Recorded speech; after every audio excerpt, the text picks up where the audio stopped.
Welcome to the Near Memo, a weekly conversation about search, social, and commerce. What happened, why it matters, and the implications for local. Welcome back to the Near Memo with David, Mike, and Greg, where we talk about local search, social, and commerce, and whatever else we're thinking about at the time. Today is our 80th podcast episode, which is kind of an amazing thing. We just keep cranking them out, and hopefully you're enjoying them. We're on a bit of a tight schedule today. My bad, but nonetheless, let's get right into it. We're going to be talking about the Google Quick Read label. We're also going to be talking about more of Google's AI moderation and posts in this context.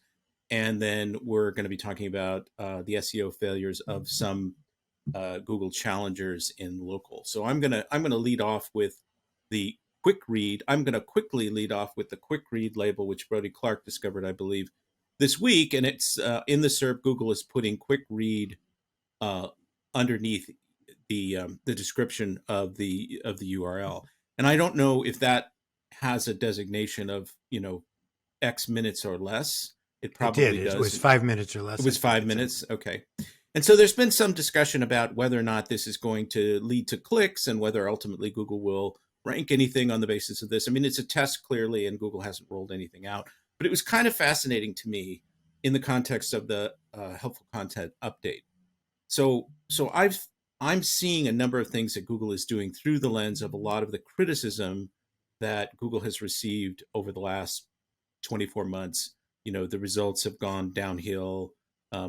All the TikTok discussion about, Gen Z not wanting to wade through all these Google results, not wanting to take the time, the inefficiency of looking through search results.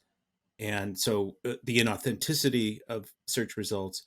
And so I see the helpful content update through that lens, even though I'm sure that's not the single driving consideration. So Quick Read is just really interesting because there's some tension in my mind between Quick Read and helpful content update. Although you can have very well written short content, as of course all our newsletters are. Had to get that self-congratulatory remark in there. Very slick. Yes, our newsletters are all under 4 minutes, so they should be ranking very high in Google coming up. It just seems to me to be in conflict on some level, right? I mean, helpful content is going to be thorough, rich, authentic, EAT, and Quick Read is often the stuff that's generated by AI or perfunctory content just designed to rank, although that's not exclusively true. So I know Google does millions of tests all the time, and they're just looking to see probably what the reaction is and how people respond. But I see it as it's a kind of a fascinating thing. I certainly would probably click on some of those stories because time is something that we're all under, everybody's time is under pressure. And so if you can get the same information more quickly, you're going to tend to prefer that, I would think. What are your thoughts? Well, my first thought is it's an interesting way to segment searchers and help them land on what they're looking for without them having to go to the page and bounce. So in some ways, it improves searcher experience. It improves the dwell time. So if you know it's a short read, you're going to go over there and look and read through it.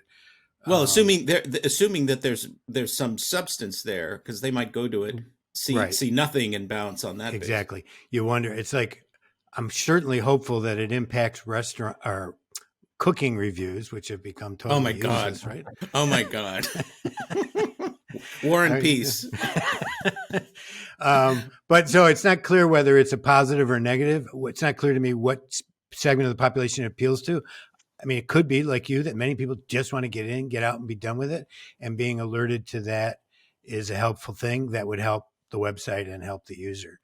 But I don't know. I see it as in a more neutral vein. I don't see it as necessarily part of that. I just see it as a way of helping users find what they're looking for.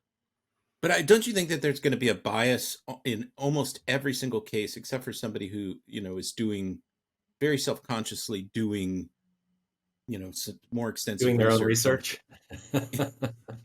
Yeah, I mean, yes. Well, it has become very difficult to do research on Google, right? I mean, yes, it has. Right. So if you're looking for in-depth stuff, it is hard. And I've learned, for example, in exploring this new nasal spray out of Israel, that you have to use technical terms and efficacy, those kinds of things. And what nasal spray in particular is this, Mike? It's called Enovid, and it's a nitric oxide spray that has been approved for over-the-counter sale in Israel and it dramatically reduces viral load in the nasal passageway, either pre-COVID or post-COVID. It apparently, in all the research I've seen, indicates that healing rates are reduced by 3 days and prevention is quite good. And it's available in Israel. Now, I don't trust Israel in a lot of things, but I trust their science. And so I'm going to Europe. I was exploring whether this might be a viable prophylactic.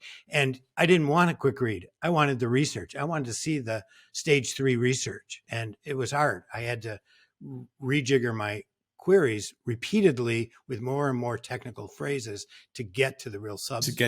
You could get to news stories pretty quickly. I could get to news story, but I couldn't get anything else. Right. So there's some value, I think, if it was an ambiguous query and some of the stuff is summary stuff and some is more detailed, and maybe a way of mixing it on the page and delivering more accurate content all the way around.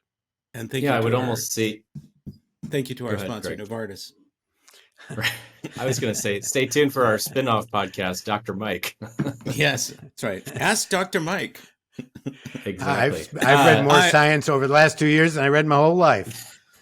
I'm not a doctor, but I'm interested in science. Maybe I should run for Senate.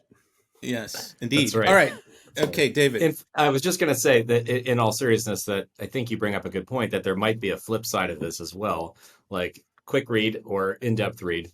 That can help disambiguate the query, like in the SERP, without asking the user to go back and do these 4 and 5 and 6 sort of parameterized searches based on what the more academic papers are including as keywords. So what happens in the middle? To the middle read, the middle way. Why that may not be useful content. It may not be helpful content. I think that's I think that is a very, what would I say? I think that is a possible outcome of the helpful content update, is that if you're not a true expert writing a really deep piece, or you're not a really good editor like Greg Sterling and the Near Media newsletter, and you're able to condense a lot of dense information into something that is a real summary, that what is the audience for sort of mid-level expertise content? I'm not sure there is one. Yeah, maybe. I mean, there was lawyers putting out gibberish on their website. That's right. There's also this sort of perfunctory SEO kind of mindset that still exists in certain corners, where it's you like need X number of words in order to rank. Precisely. Right, exactly. Yeah. So they may be trying to break that. They've always argued against that. Google's always said, don't do that. There's no formula, and they may be trying to, one objective may be trying to break that. But Thanks for joining David, Mike, and Greg. To stay on top of the latest developments in local, subscribe to our newsletter at nearmedia.co. We'll see you next week.